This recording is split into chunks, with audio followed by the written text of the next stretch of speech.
Well, hey and welcome back to the lathe rebuild series. Essentially, I'm taking an okay lathe and trying my best and spending all my money to try and improve it. So far in the build series, we've been able to take the old cross slide and replace it with a much larger, much heavier and more rigid one that features T-slots. We've also made a new fine resolution lead screw and a nut to go along with it. And in the previous video, we made a new solid tool post mount, which will be a lot more rigid than the compound that's replacing. Now the goal for this video is to get the lathe into a working state, which means making a brand new 4-way tool post for it. Now up until recently, I probably wouldn't have bothered with that, and I would have simply popped on the quick change tool post and called it a day.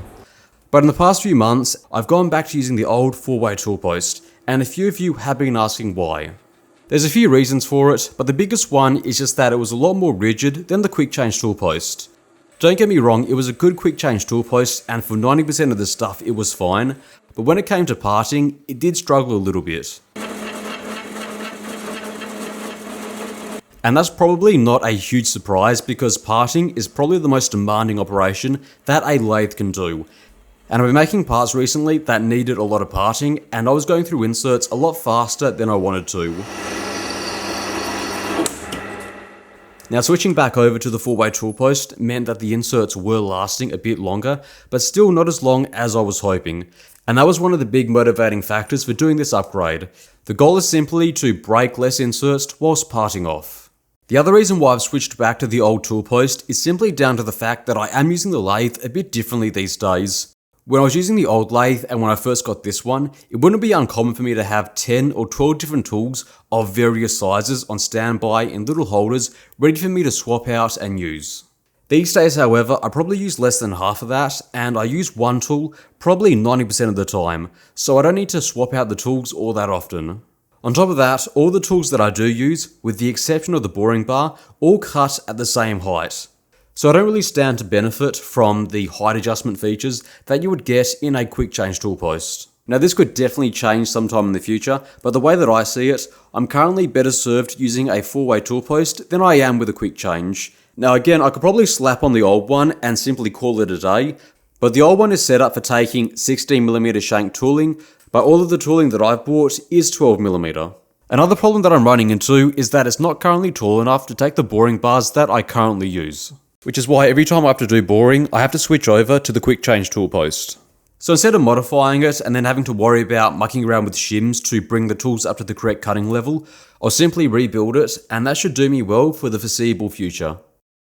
So to make the tool post, I have a piece of 1020 grade steel which I've annealed in the furnace, and that's been done to relieve all the internal stress.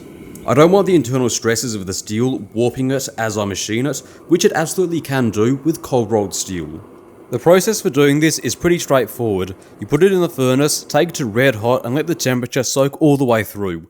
You then let it slowly cool overnight, and that's pretty much it. It's a very basic heat treatment, but it works really well in a home setup. So the first thing I'll do is I'll get it in the milling machine and clean up all the faces to remove the scale and make it square.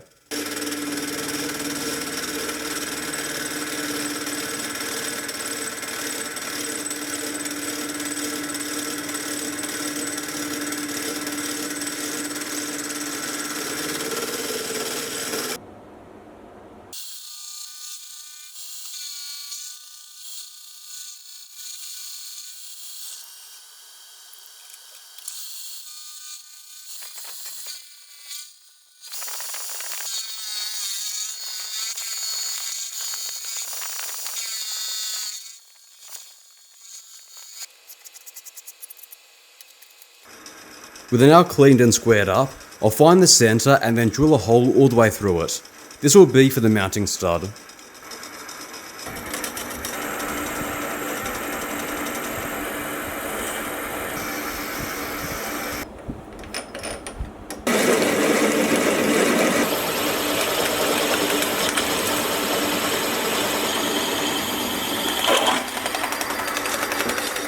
Now I was going to ream it to size, but the reamer that I have is a little bit long for the mill.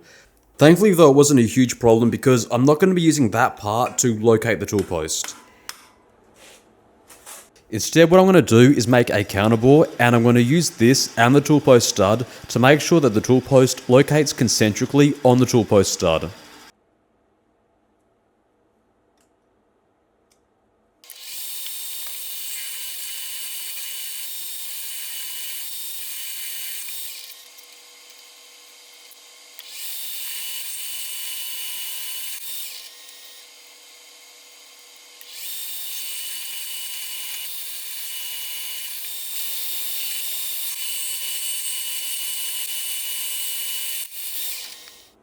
With that now done, I'll get the old tool post and cross slide put back on the lathe, and I'll make the stud from some 1045 medium tensile steel.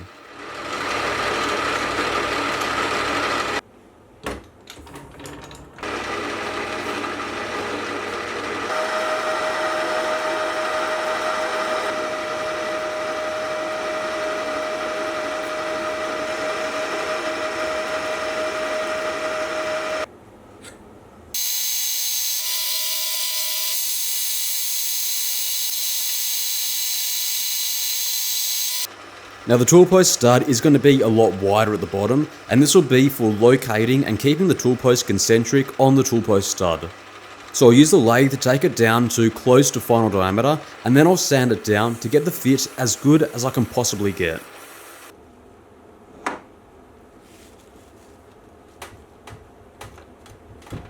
And that is about as good of a fit as I could have hoped for.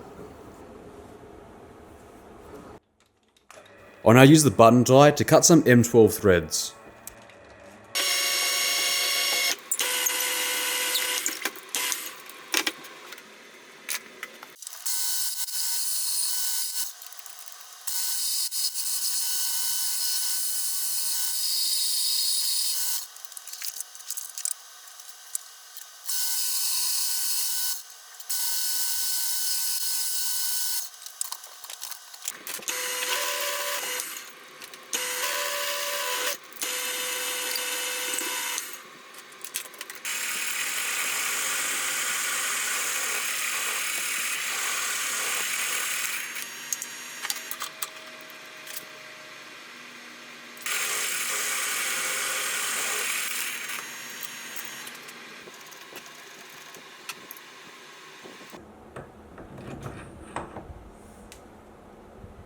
And so far, I'm really happy with how it's turned out. Pretty much no movement between the stud and the tool post.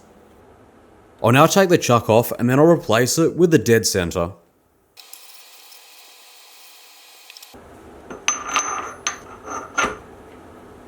What I'm doing here is I'm using it as a scribe to mark the center line of the spindle. Now the maths does check out, but I just want to visually verify that the center line is 30mm from the bottom of the tool post. And at least going by eye and using the calipers, we're pretty much spot on. So essentially, when I put the cutters in and I tighten down the tool holder, the cutters need to be exactly on that center line. It can probably be a little bit higher because when the tool loads up, it will flex down, but having the tool on center line is probably a good reference point, and that is exactly what I'm trying to hit. So I'll take it over to the milling machine and get the slots cut. Now the goal here is to cut the slots so that I can use my 12mm tooling without any shims, and if I need to use any boring bars, I can simply use a 6mm riser block.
And with the slots now cut, it's finally the moment of truth.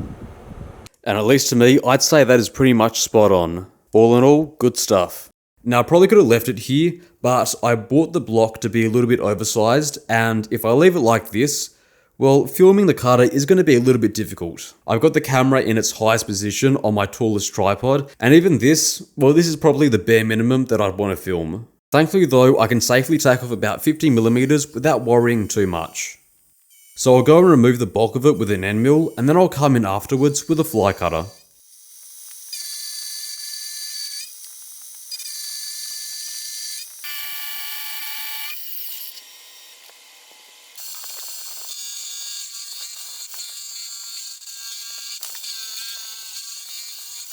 With that now done, I'll drill and tap 9 M8 holes, and this will be used for tightening the tools and holding them in the tool post.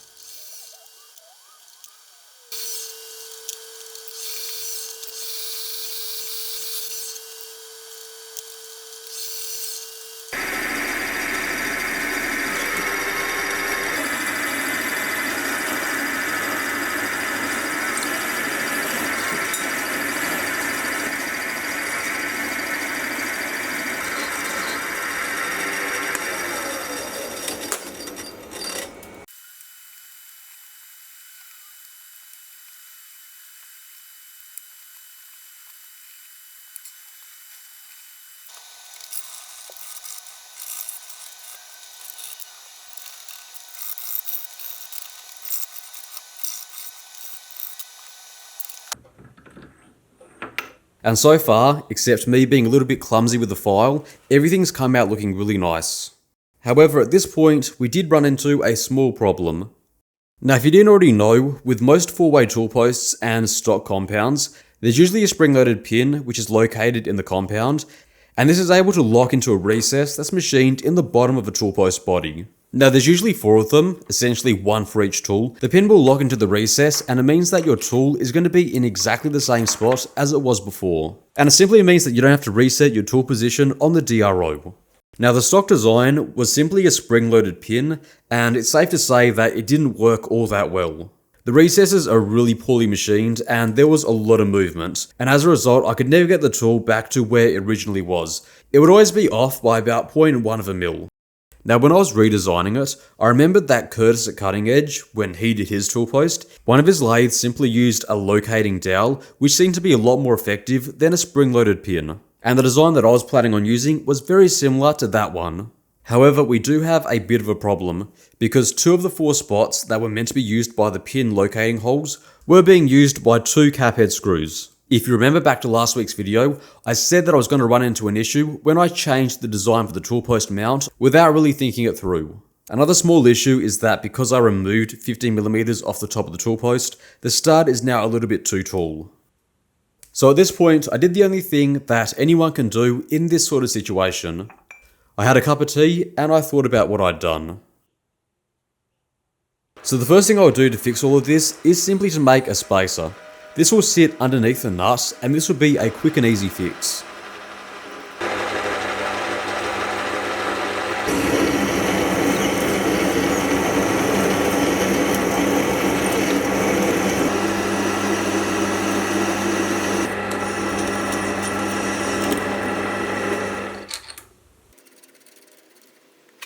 With that now done, I'll get the tool post screws in, which I'll be borrowing from the old tool post. Now the distance between the screws wrench and the nut spanner is about 8mm, so I've got about 8mm of space to work with. And hopefully a 6mm dowel should do the job. Now thankfully there is space in the tool post mount to make this work, but the only real downside is that I'm going to be using 4 dowels in one hole, instead of using 1 dowel and 4 holes, which I think would have been a much cleaner look. So I'll get both the solid compound and the tool post in the mill, and then I'll square it up and then drill a hole for the dowel.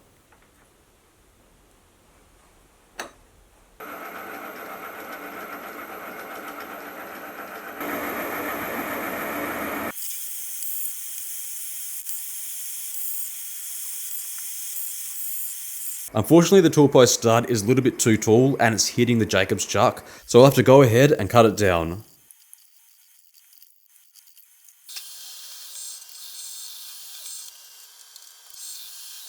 With the hole now established, I'll now ream it to its final size.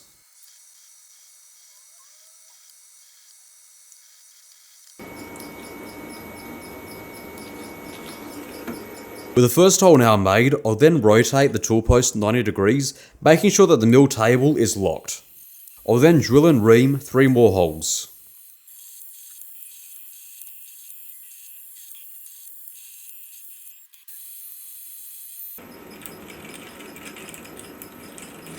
And if I've done it right, the holes will align with the hole in the compound. Now to act as my dowels, I have some precision ground rod, which I'll cut to size.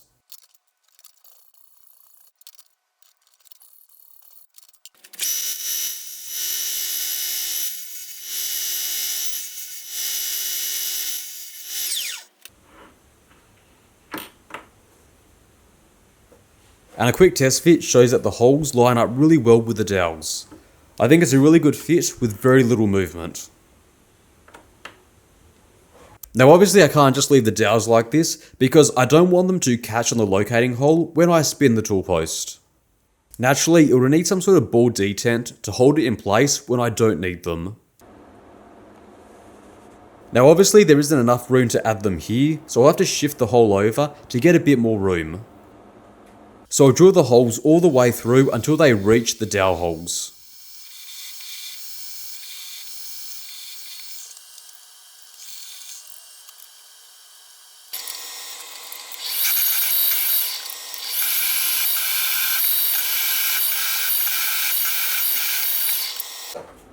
Now drilling through will have left some burrs which I'll need to clean up.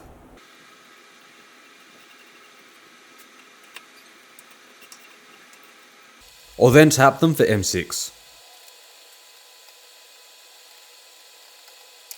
Now I don't have any ball bearings in the right size, so I'll make some pins with a domed head.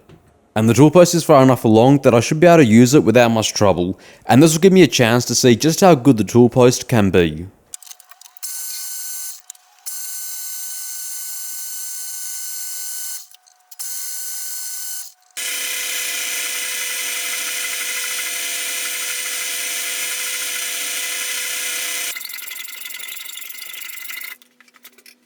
I'll also make a matching groove in the dowels.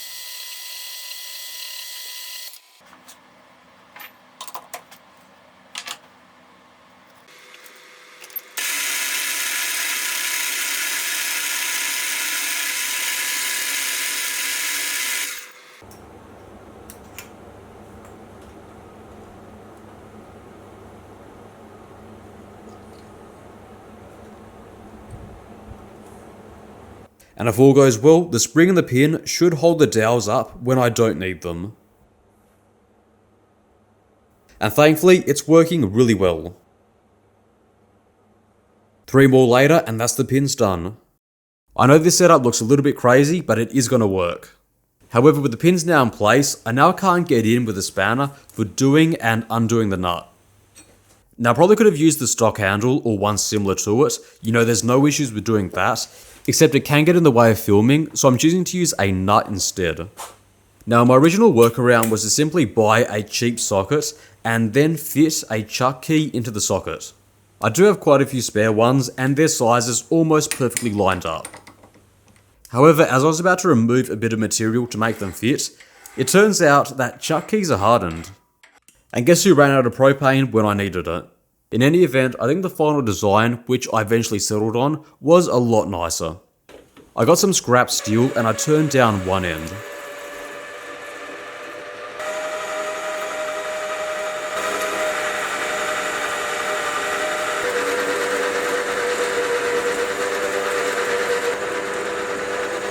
I then got it into the milling machine and squared off the end.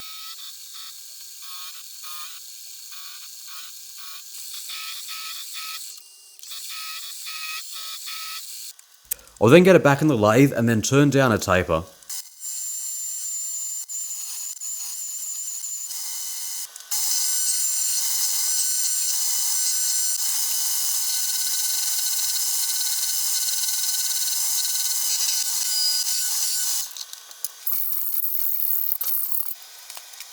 I'll then get it back and then drill a hole for a handle. As you can see, this is a bit of an awkward part to clamp, and I probably should have held it another way, because it is starting to slip as I drill it.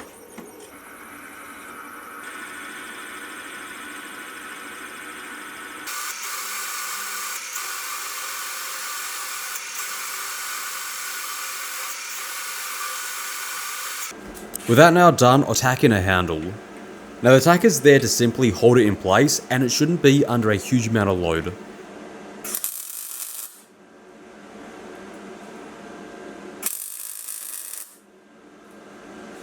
Finally, I'll drill and tap the end for M5. I'll be using a screw and washer to keep the handle on the socket, and doing it this way seems to be the easiest way to do it.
The final thing I'll do is I'll make a D-ring for the handle.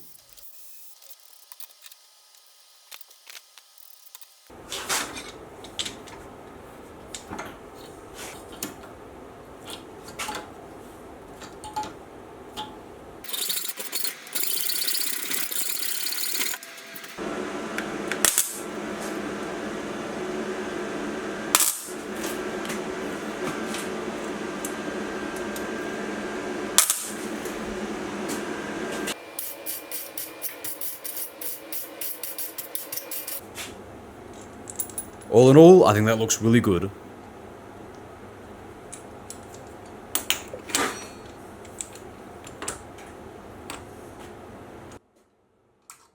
And with that now done, that's pretty much the tool post now done.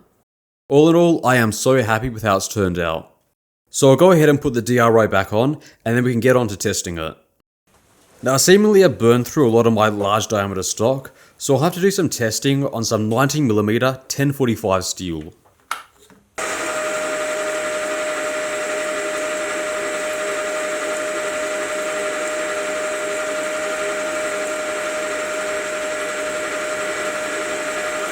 So that was a 1.5mm depth of cut at a pretty fast rate of speed, and I'm really happy with how it turned out. So I'll go ahead and I'll double that to 3mm.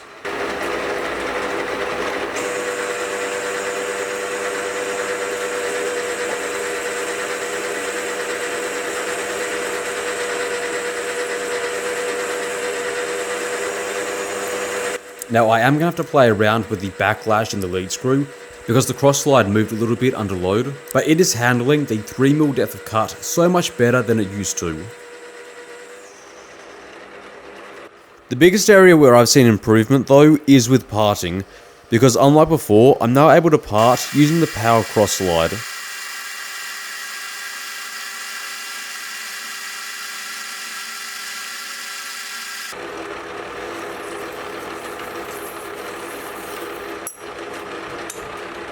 And parting under power is giving me much better results than I ever got beforehand. All in all, a huge upgrade, and this part alone was worth the upgrade. And the same thing goes for boring. Obviously it could do boring beforehand, but you had to be very careful about what speeds and feeds you were doing, otherwise you were going to get chatter. With the new cross slide and tool post, the working window is a lot larger, and I can take much deeper cuts without it chattering.